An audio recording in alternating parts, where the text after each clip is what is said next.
देखिए 9 नंबर प्रश्न आपका दिया हुआ है कि एक एपी में ए बराबर कितना दिया है 5, बी बराबर 3 और एन बराबर 50 है। तो एन और एसएन का मान ज्ञात करें। इसमें देखिए आपका एपी में दे दिया गया है, दिया हुआ है ए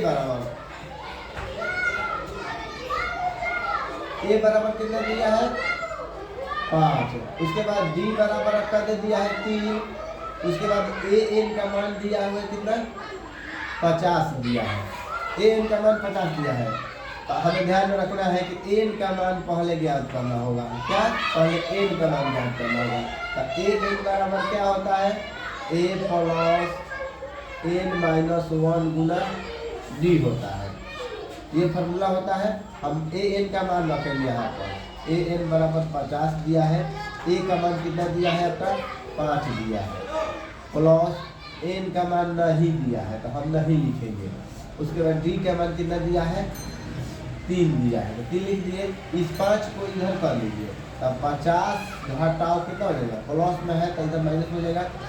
एन माइनस 1 गुना आपका कितना बचा 3 और घटा लीजिएगा तो कितना हो जाएगा 45 बराबर में एन माइनस 1 गुना 3।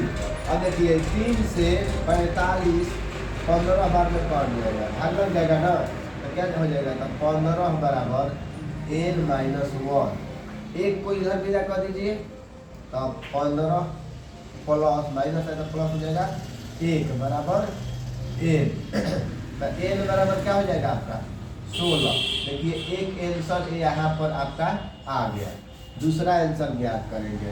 दूसरा आंसर ज्ञात करने के लिए क्या पूछ रहे हैं आपका एसएन का मान ज्ञात करना है। एसएन का मान तो एसएन ज्ञात करने के लिए देखिए इसका फॉर्मूला होता है एन बटा 2a प्लस एन माइनस 1 गुना बी होता है फॉर्मूला आपका।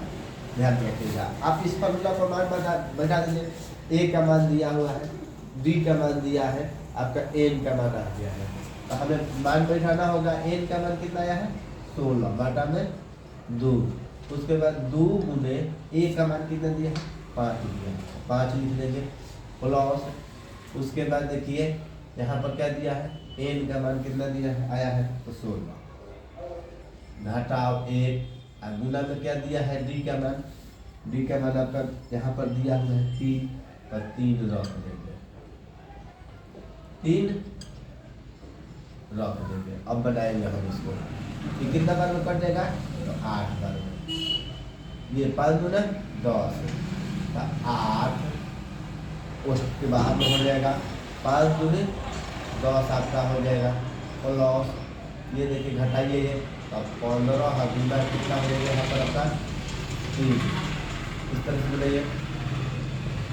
आगे क्या होगा 8 की 8 को लिख देंगे 15 का पहाड़ा 3 बार पढ़िए कितना हो जाएगा 45 ना। चलिए दोनों को जोड़िए 8 गुना कितना हो जाएगा जोड़िएगा तो 55 हो जाएगा 55। अब गुना करके लिख दीजिएगा आपका आ जाएगा 4 कितना हो जाएगा आपका 440 आंसर। देखिए आपका दोनों आंसर आ गया। इस तरह के प्रश्न आए आप लोग इस तरह से आसानी से हल कर सकते हैं। आपका एक भी नंबर कटेगा नहीं। अच्छी तरह से समझ लीजिए और इसको आप लोग रट जाइए।